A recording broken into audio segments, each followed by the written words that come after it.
Hey, welcome back to the channel.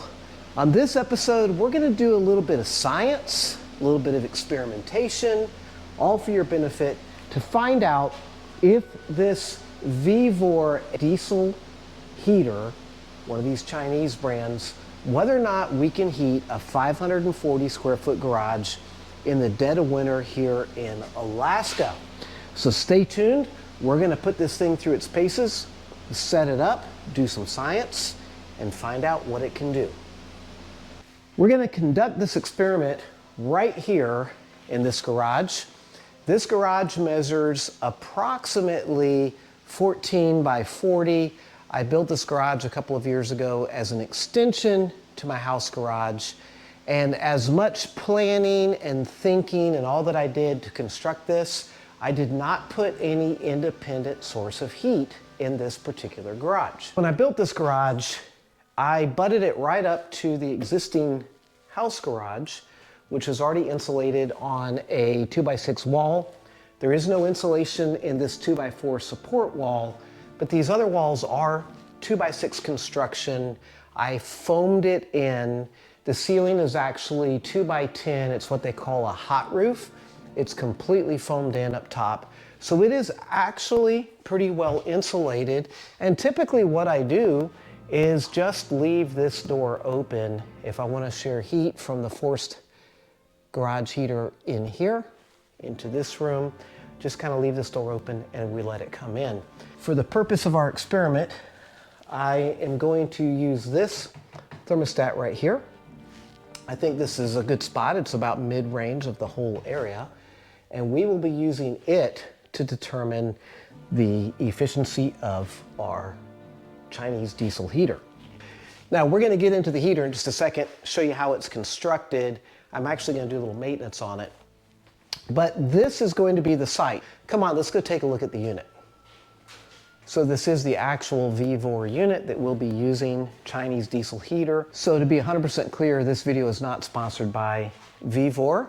I purchased this off Amazon a little over a year ago. And those of you that follow my channel, you've seen this before. I mounted this in my AM General M998 Humvee. We used it to heat that on 2 occasions for overnight camping. We don't have any excess ice or anything building up on this. Very happy. That diesel heater just creates good, reliable heat without generating moisture. It's been wonderful. I have also used this in that window previously as some supplemental heat while I was building the Fall Guy cliff jump chuck, the one that we sent over the cliff 300 feet into a glorious destruction this last July 4th.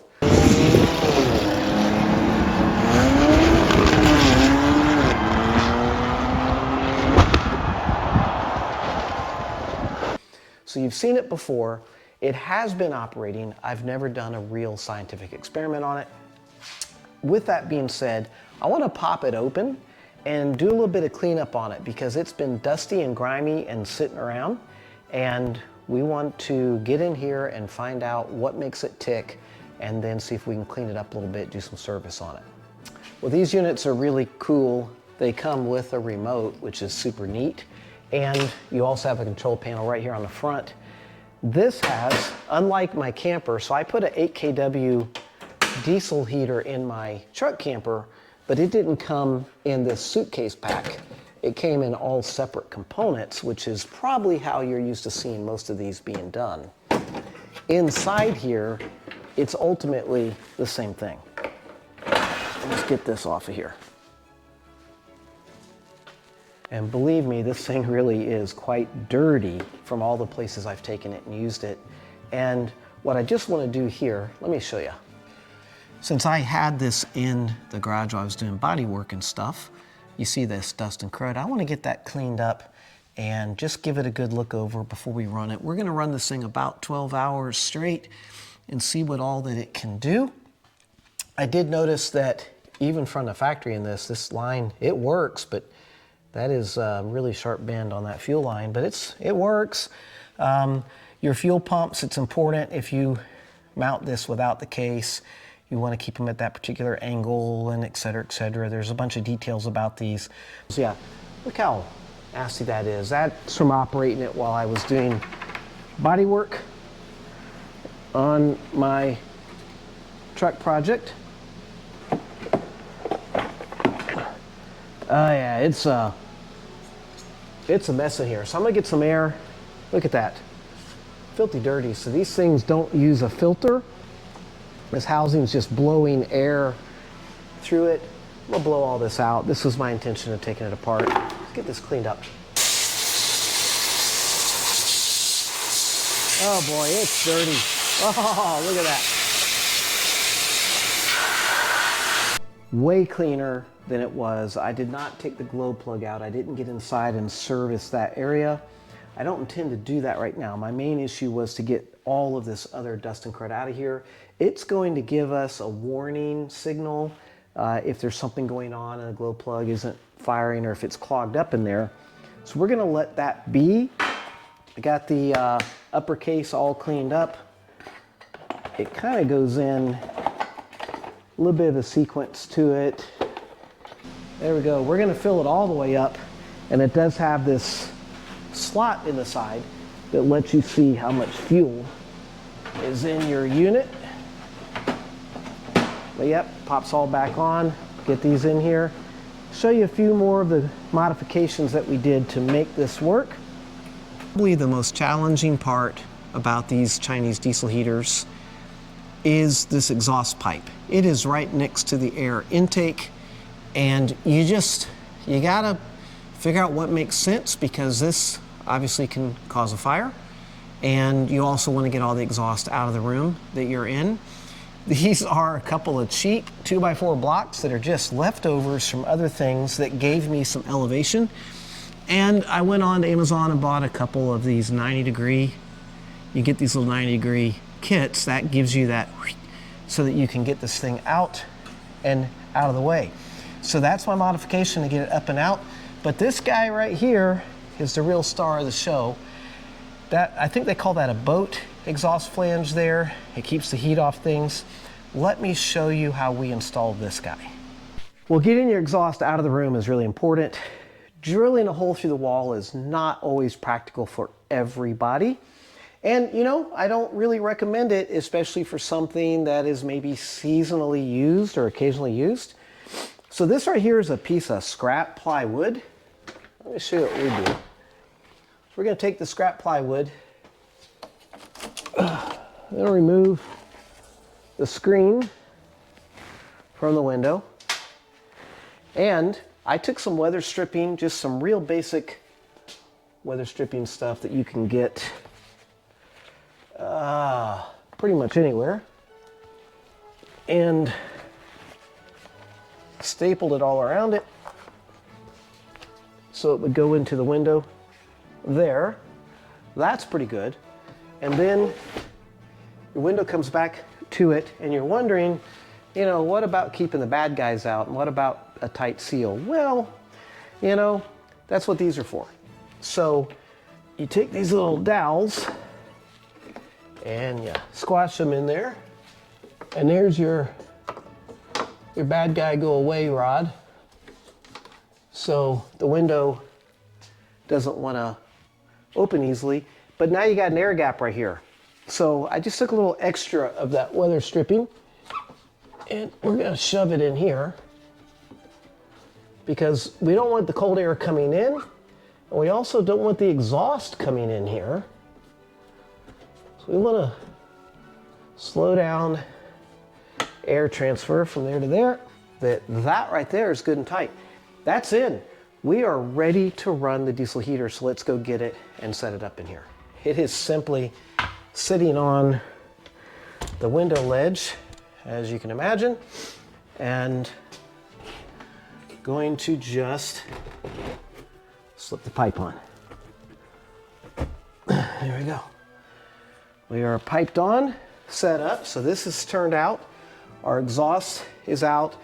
In a perfect world, you want the exhaust to kind of keep a downhill all the way run, because it can build some moisture, and that way it drips the moisture outside. We're going to be okay here.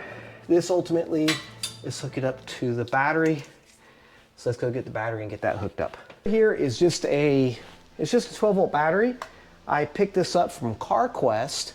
You can actually go in there and check with them. They occasionally have aged batteries. Really, any auto parts store sometimes has this. Have an aged battery. They'll sell it to you at a discount.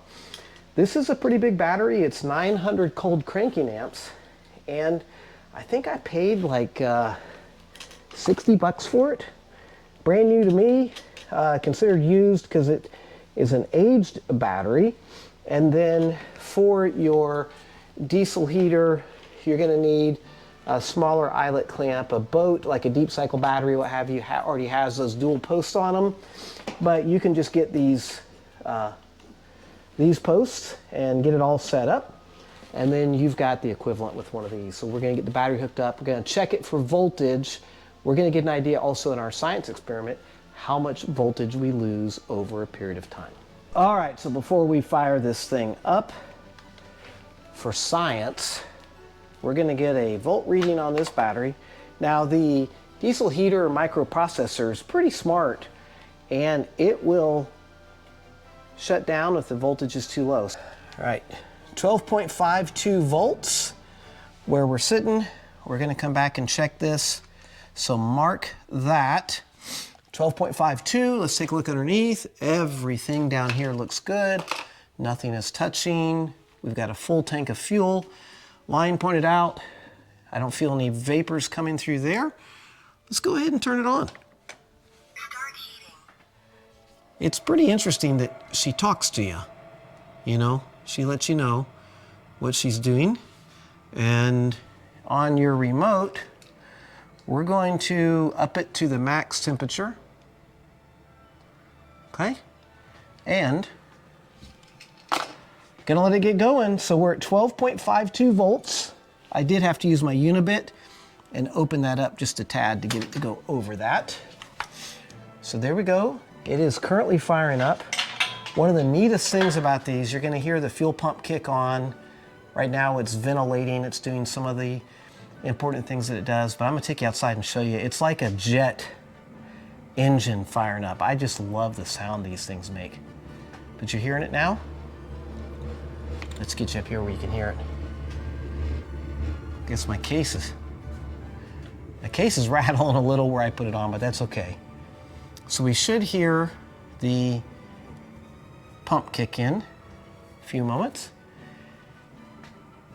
Most people that put these in their campers and stuff, if they have a complaint, it's the sound of that pump. It's very distinct. But at least you know it's running when you hear that coming on. There we go. Here's the pump. Okay. Now it's getting the fuel to the injector. And it's going to begin the process of lighting it off. Let me take you outside. This is my favorite part of the process. See all the steam coming out. That's where you want to make sure that exhaust pipe is going down. We'll put the microphone right there. Pick up some of that glorious sound. So it is ramping up right now.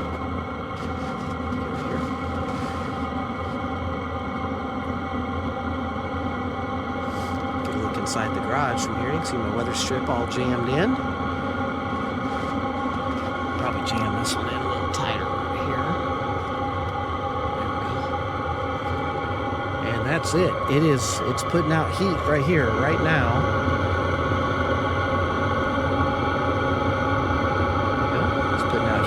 Here right now. I can feel that. This gets really, really hot out here. And there it goes. There she goes. She's really cranking up now. We are going to head out. We got our thermometer on top of the truck. What do you say, 12.52 volts? Right, 12.52. We're going to go ahead and seal the door. It is 8:45 a.m. in Alaska.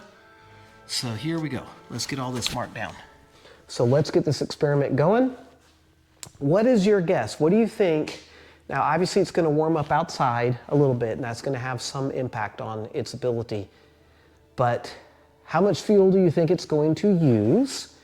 And how much voltage do you think we're going to lose? And how warm do you think it's going to get it in there after 12 hours?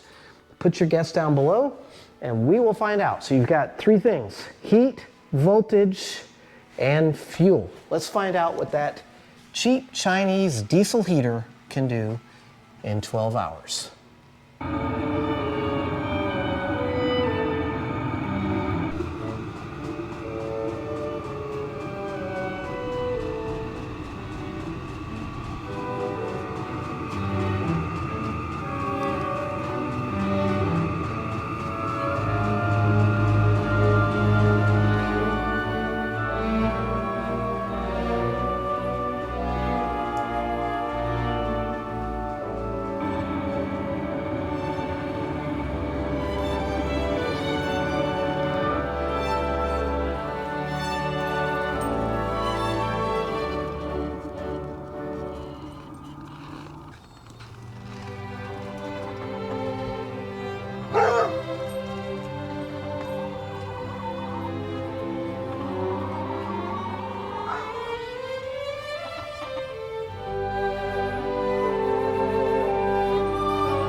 In the last few moments while you were grabbing a snack, my wife and I have been really busy here. Let me show you what we're doing to burn the time. And I gotta tell you something, went a little sideways. Let me know what you think about it. So first of all, I've been hanging some pictures up here, and that is 1999 Corvette, all the roof options they had. That was a big deal in 1999. This picture, this picture, this picture, this one I already had up, but these are really precious. My dad was an executive of General Motors, and those were special. That was done at the GM Warren Proving Grounds many moons ago. Very professionally done.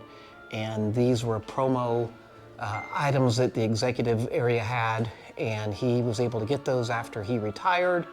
And my mom let me have those after he had passed. In fact, this was the last one for the collection. These things have been in the crawl space. We just have not had time to put them up, and they're up today.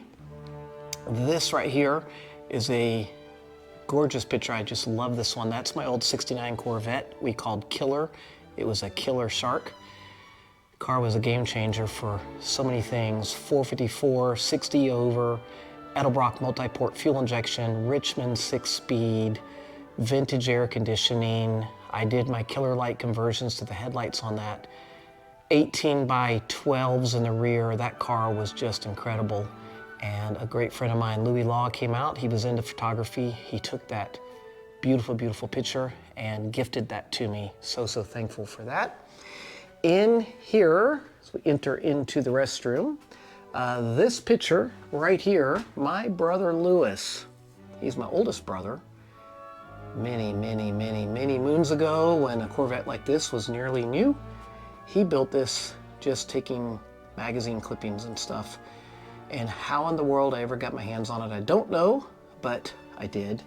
And I love this thing. It's starting to fall apart. I usually keep it in an area that doesn't have UV getting to it. So it's in here in the bathroom.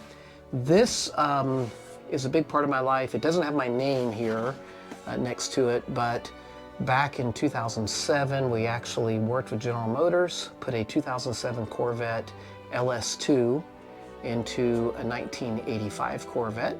I did that for the magazine and drove the car from Florida to Pennsylvania and put on a workshop for people on how to do it back when I was cool, I guess. So this has been fun. Let me tell you though, we've been burning this time. I'm gonna give away a little bit here ahead of time, but we've had an incident occur. Bad dog. So my dog, Heidi Drew, knows how to open doors. And here we are tracking temperatures. By the way, I'm using a national weather temperature here. It's actually colder. We were just checking We're actually about 7 degrees colder, but I'm being consistent with what I started with, so I'm gonna finish with it.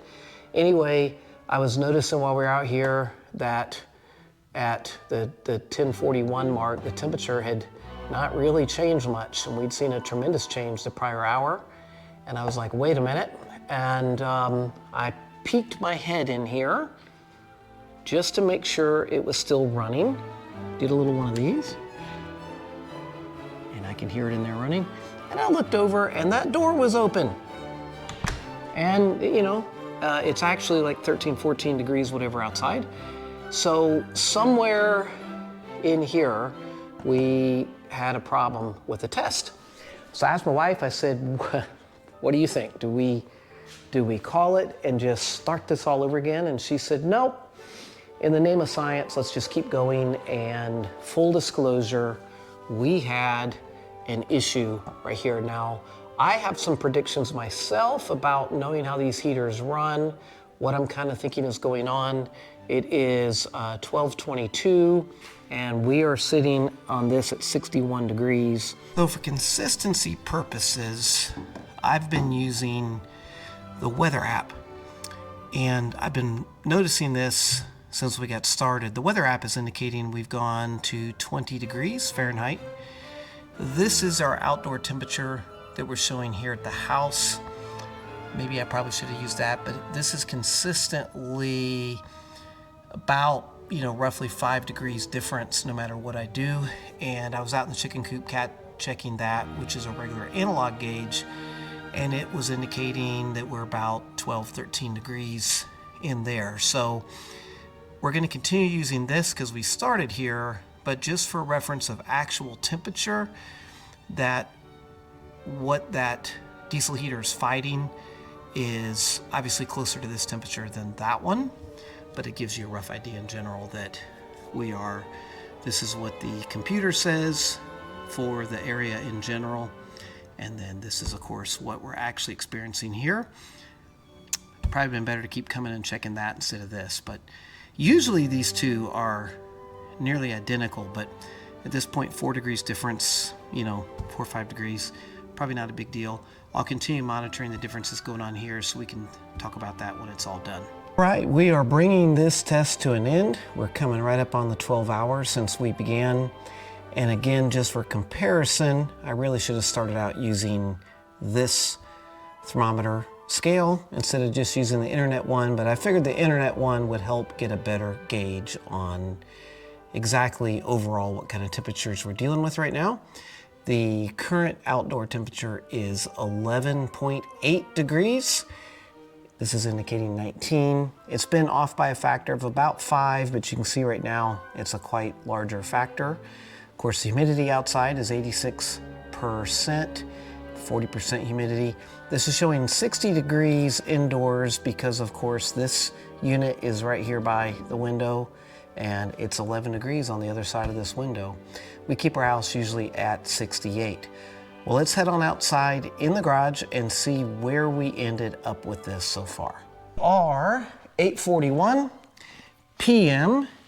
and we are at 61 degrees in the shop. So 8:41, we're at 61 even. You saw that the internet thermometer is showing 19 degrees. It is 11 degrees at the house. So that is doing quite well. Let's go get an idea how much diesel fuel we've used and how much battery we've used. Here we are with our unit. Let's go ahead and start a shutdown mode. So when you shut it down,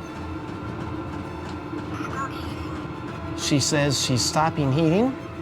So over the next little bit, it's gonna purge everything out, cool it off, empty out the chamber. We're not gonna disconnect the battery until that is complete, but I will disconnect this tonight. As far as the battery goes, here is what I expected.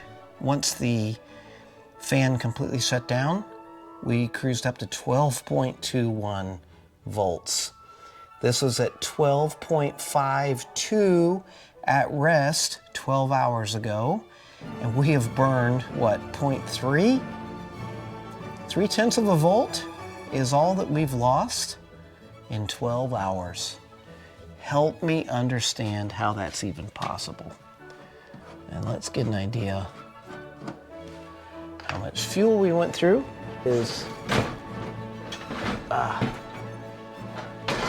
The exhaust is still very hot. What do you figure this is? Let me bring you over here, get a closer look.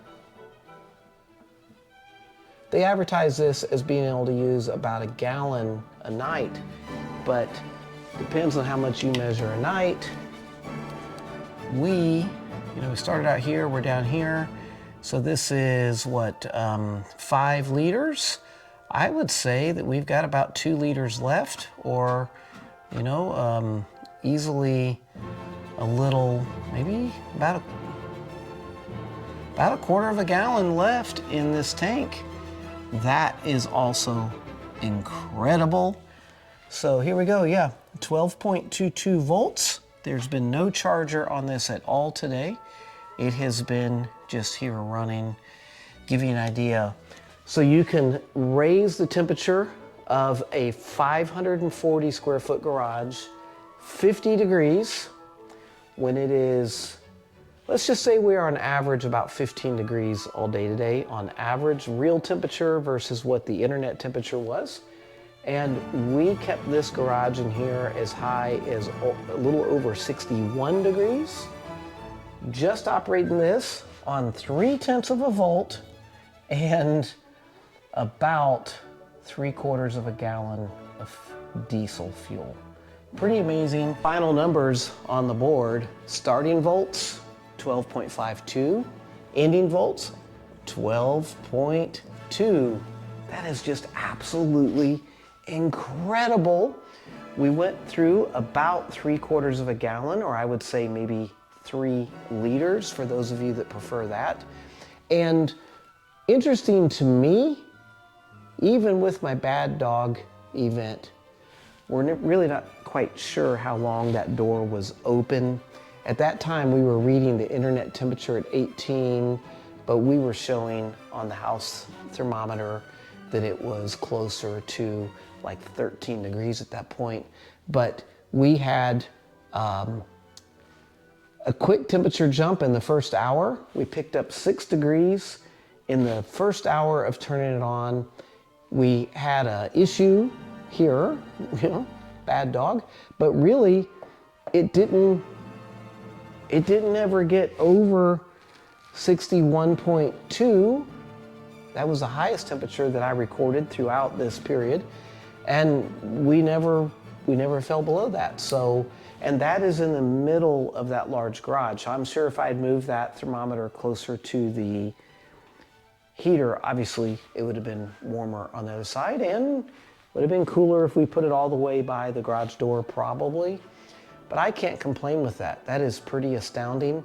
It takes a massive heater out here that's driven by natural gas to keep this space warm normally. And of course it cycles on and off and that sort of thing like it should, but I'm just blown away. That is probably the fastest 12 hours you have ever actually spent on the internet, because this took us 12 hours to give it to you. But super happy with my test. All right, we will catch you on the next one.